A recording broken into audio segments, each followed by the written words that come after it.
Chapter 26, Close Encounter. I see a Pulitzer Prize in your future. The sound of the exaggerated gypsy accent, pompously intoned, caused Carla to look up from her computer with a start. Though Sasso was standing in the open doorway to her office, acting the consummate fortune-teller. Yes, I see the world of journalism worshiping at your feet. Then you can't see very well, returned Carla with a laugh. You're obviously a cheap phony. The world of journalism would be green with envy, not worshiping at my feet. Smiling broadly, he stepped inside and stood there towering over her. Still working on that first story? You're badly informed all the way around. I thought everyone knew the big news by now. I finished my first article yesterday, and the Washington Post grabbed it. They thought it was hot. Other papers won't be able to pick it up until the Post prints it tomorrow. I'm really excited. Magnifique. Well, I've got to get over to the main lab. Don't miss the transmission today. There's going to be something special for you and Victor. After a short break for lunch, Carla and Victor walked together over to the lab where the daily transmission from the archons was received. It was in the first building on the left as one entered the complex through the gate. They took the longest possible route, enjoying the beauty of the well-landscaped grounds and the towering redwoods that could be seen just beyond the wall. Do you realize this is one of the very few chances we've had to talk alone? Remarked Carla as they started along the winding gravel path that led away from the main building. I hadn't thought of it that way, mused Victor. But now that I look back, you're right. I don't think there's been any intention to keep us from talking. Oh, I didn't mean that. We've been extremely busy day and night. Carla stopped and pointed to an exceptionally large redwood just outside the complex. Some trees, huh? Did you ever see anything so huge? They're the oldest living things on Earth. The pictures I'd seen just didn't prepare me for the real thing, responded Victor appreciatively. There's something awesome you couldn't possibly understand without experiencing it. I'd love to get out there and spend a day just walking through a forest like that. You've no idea how awesome they are up close. We'll take a good long hike through those trees together, Victor, soon. He looked at her fondly. Is that a promise? That's a promise. We need to spend some time together, Carla, just to talk and get acquainted. And it's impossible in here. Everything goes at such a feverish pitch. I had no idea Americans work this hard. Most of them don't, laughed Carla. Frank's unusual, but he's driven by a sense of urgency that I must admit I share. Oh, I do too. I'm not complaining about that. You know what I'm trying to say. I know, and I feel exactly the same way. There was a poignant silence. When Carla broke it, there was suppressed excitement in her voice. Antonio says the archons are going to tell us something special today. Frank thinks the First World Congress and the inauguration of the New Age will come within a month. It's moving faster than I thought. They were nearing the end of their brief walk. Victor slowed the pace and lowered his voice. I've wanted to ask you something. What do you think of Dr. Morris? Kay? She's quite a remarkable woman, if that's what you mean. No, something else. Carla stopped and looked at him closely. Are you trying to say something? Just asking what you think. Well, since you mentioned it, I've had a strange feeling about her ever since we first met, but I don't know why. I think she's a Russian, said Victor abruptly. You what? In fact, I'm almost certain. Victor, come on. She's a graduate of MIT with a New York accent. I know it sounds crazy, and I probably should have kept it to myself, but I've been watching her. It's little things that I've noticed, like mannerisms and the way she puts sentences together. Even some expressions she uses seem to be peculiarly Russian, but translated into English. They resumed their walk very slowly. Carla was flabbergasted. Have you said anything to Frank? She asked. Not yet. It wouldn't do any good. I couldn't prove it, and maybe it means nothing.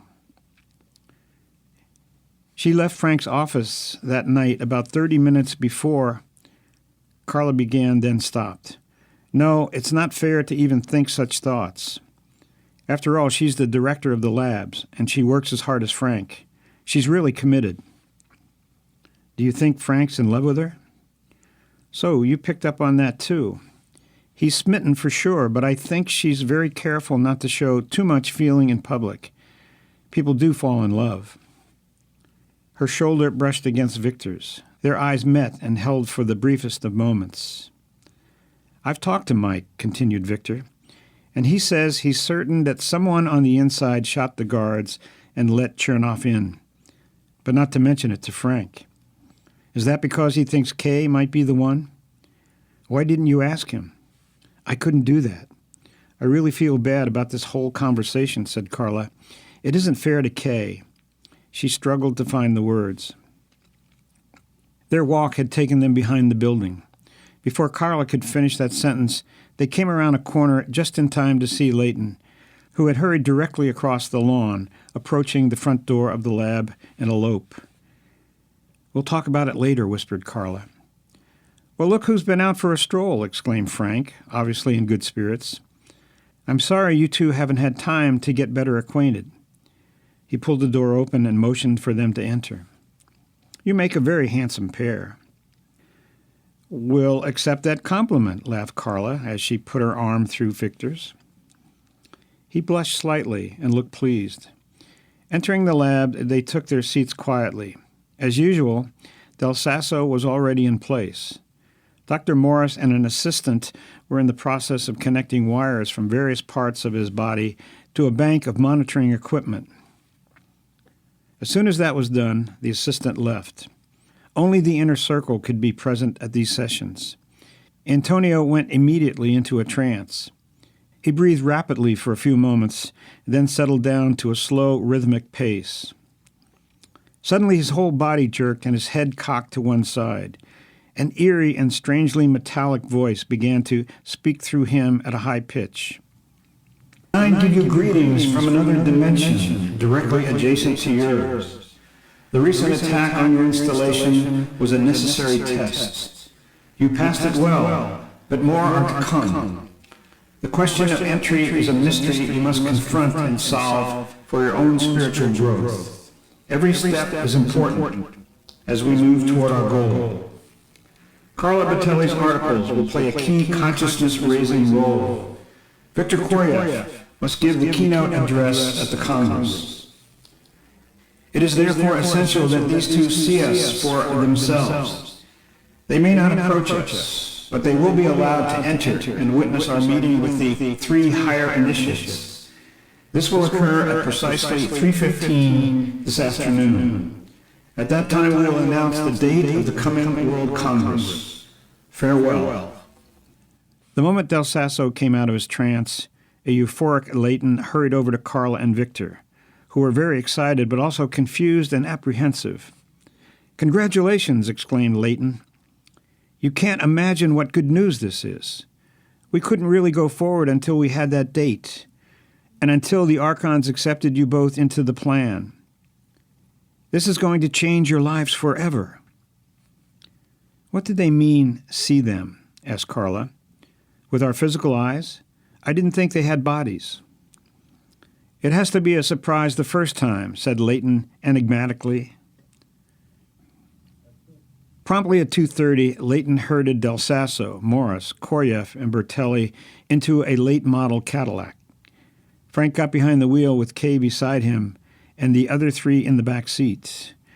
They left the base escorted inconspicuously by a car in front and one just behind, each, in addition to its driver, carrying two heavily armed CIA agents dressed in workman's clothes. On the other side of Palo Alto, they entered a seedy, run-down industrial park and drove along a winding street.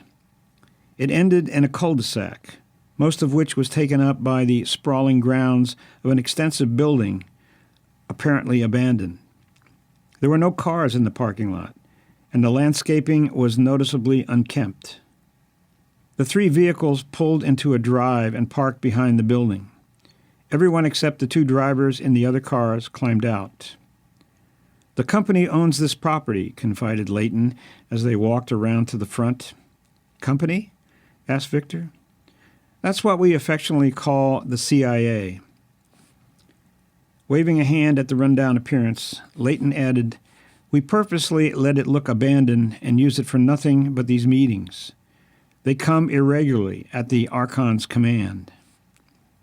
The two CIA agents in the lead car had remained at the rear of the building to pretend they were making some repairs, while the other two started to pull a few weeds in front, one near each corner of the wide structure.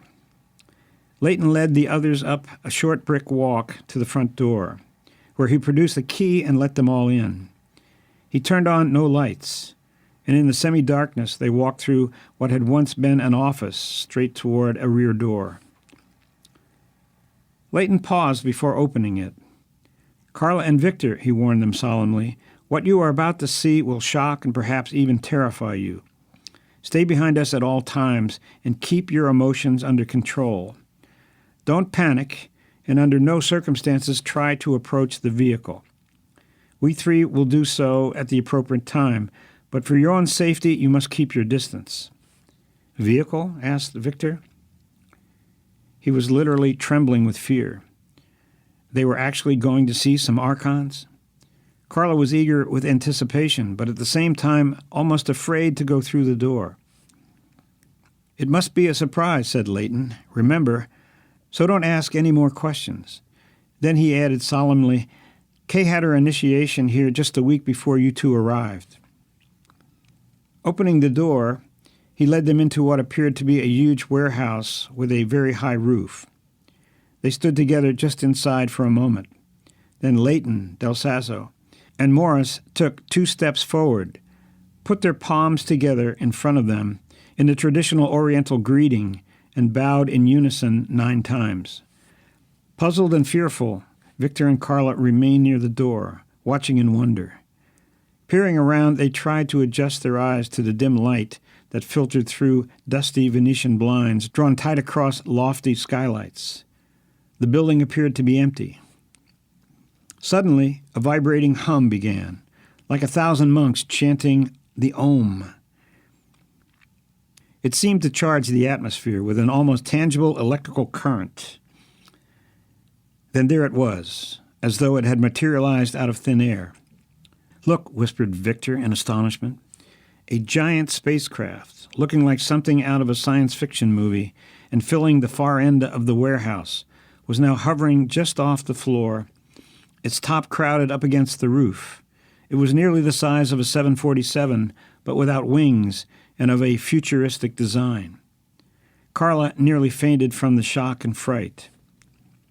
"It can't be," she whispered back. "You see it too?" "It's impossible," said Victor hoarsely, unable to believe his eyes. At that moment, 2 lights on top of the object came on and began to rotate, flashing purple and green as they spun round and round, revealing a strange, unearthly sheen to the metallic surface. As if that were a signal, the craft seemingly began to pulsate with life, as though it were about to metamorphose into some predatory creature.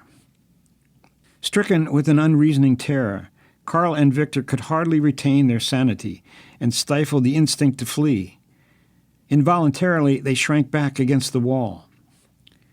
A shimmering pyramid of brilliant white light, with a base of about 35 feet on each side, suddenly appeared in front of the hovering craft.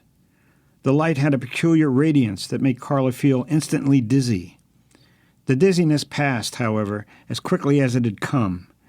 Now she felt an irresistible attraction for the glowing pyramid of unearthly incandescence, as though her mind were somehow being drawn into another consciousness that was merging with something living inside that strange light.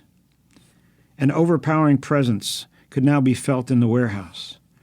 Carla sensed it was the same presence she had felt in Leighton's office when Del Sasso had taken control from the Russians. "That's our signal," said Leighton in an excited voice, motioning to Victor and Carla to remain behind. "You wait here. Don't move under any circumstances." With Leighton in the lead, The three moved slowly toward the mysterious craft. As Victor and Carla watched in terrified fascination, 9 luminous and almost transparent beings suddenly appeared in the center of the pyramid. They wore shimmering robes of light that covered their entire bodies, leaving exposed only their reptilian-like heads that seemed to flare out from their broad shoulders like the hoods of cobras. There was something awesomely supernatural about the creatures. They seemed to be grotesque and beautiful, repulsive and attractive at the same time. In eerie silence, they quickly formed a circle around Leighton, Del Sasso, and Morris as the 3 earthlings solemnly entered the pyramid of light together and prostrated themselves in worship. The leader of the 9 motioned for them to arise. "I don't believe this. I don't believe this." Carla kept repeating the words to herself through chattering teeth. She was shaking as though from a chilling sub-zero wind. "We can't both be hallucinating," said Victor, wiping the cold perspiration from his forehead with a hand that was already damp. The 9 seemed to be conversing with Leighton and his party. As they did so, fire came out of their mouths, and their bodies became 1,000 points of light that cast weird shadows of both human and inhuman forms on the warehouse walls. In spite of her terror, Carla found herself unable to turn her gaze from this unbelievable performance. As her fascination grew to almost hypnotic proportions, her fear subsided, and the presence that charged the atmosphere became benevolent and all-wise. She was no longer shaking, but was now overtaken with a feeling of gratitude for the privilege of witnessing such a scene. How blessed the world was to be visited by such creatures of love who had come to rescue mankind from self-destruction.